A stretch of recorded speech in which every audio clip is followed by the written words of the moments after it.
All right, so today let's take a look at the dysfunction of the squat from the lower extremities. So let's go over one little thing today. Most people have an issue with their stance. It's either too wide or their toes are pointed usually straight forward. Okay, so I'll give you an example. Sometimes it's too wide and they do this and they point their toes straight because as you point your toes and they can't seem to go down. Or they do too wide and they go wide like that. What you want to do is just go about slightly outside of your hips and slightly externally rotate your toes pointing outwards. That's going to keep them in line with your knee.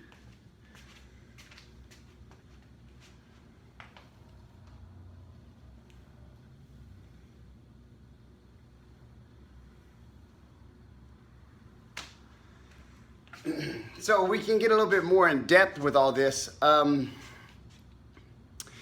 There's other parts and components that will break down the squat mechanics.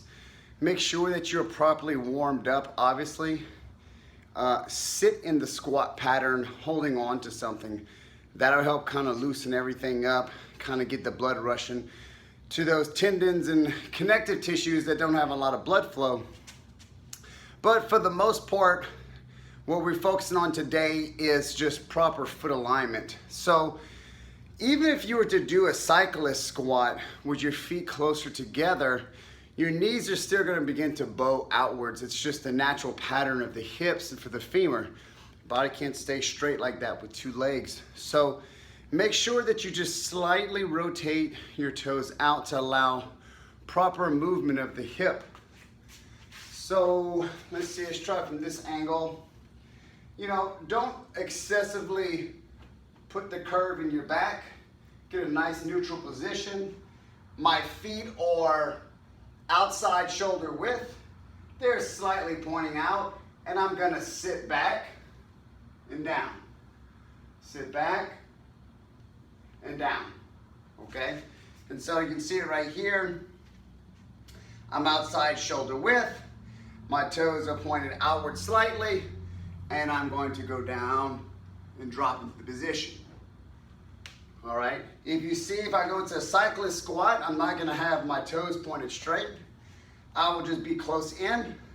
My toes will be slightly pointed out because my knees are gonna travel outwards also. Like that also, okay? Now be careful with cyclist squats if you have a posterior pelvis, God dang it, a posterior rotation in your pelvis. Cyclist squats can be issued because of the rounding of the lumbar at the lower end. My own personal opinion, I used to always do ass to the grass squats. I think that's what saved my knees. I'm 41 years old, never had a knee problem ever. That's including all sports. Also late in your career as a professional MMA fighter, still an active professional jiu-jitsu player. I still have no knee issues, even with leg attacks and everything else I've had to suffer from. I've always been able to bounce back from that. I think it's because I've been going ass to the grass for so many years, but out of respect for my colleagues and mentors of mine, especially like Mike Boyle, he brought out a pretty good point in his new book. It's not that it's a new point, but something just kind of got revisited in my mind and started to think maybe I should take this approach. So what I'm talking about is not going below parallel anymore, heavy loaded. So Mike's facility, they don't believe in going below parallel at all pretty much anymore. I believe going below parallel is perfectly fine if you're not loaded. The reason why also is because I'm in jiu-jitsu.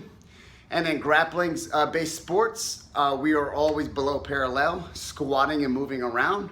So I need to be workable and strong in that range of motion, but I'm not gonna have to load myself. I'm not gonna be in that pattern in jiu-jitsu loaded up on my back with someone, unless it's like a fireman's carry, but a lot of times I do a drop. So I don't even have to bear the weight down onto my knees. But when you go below parallel, your knee begins to separate. Your kneecap separates. That's how it allows your knee to flex properly. So to have it loaded, like with heavy pistols and things like that, it's just unnecessary. Is it cool? Fucking A, it's cool, man. That's a cool feat of strength. It's awesome. I just don't find it beneficial in the long term for you to keep doing squats below parallel loaded. You want to do them single leg with body weight, whatever, not a big deal. I just don't believe in it being loaded, at least not a lot of weight. It's not worth the damaging on your knee in the long term. I prefer to stay healthy and work out and participate in jiu-jitsu for the rest of my life, not be crippled just because I was so hard-headed I had to fucking load up the weight for my pistol squats or my one-legged squats, okay? So with that said, I hope that helped you out. Go ahead and stay tuned. I'll show you part 2 on lower extremity dysfunctions, on how to correct your squat pattern if you have any issues.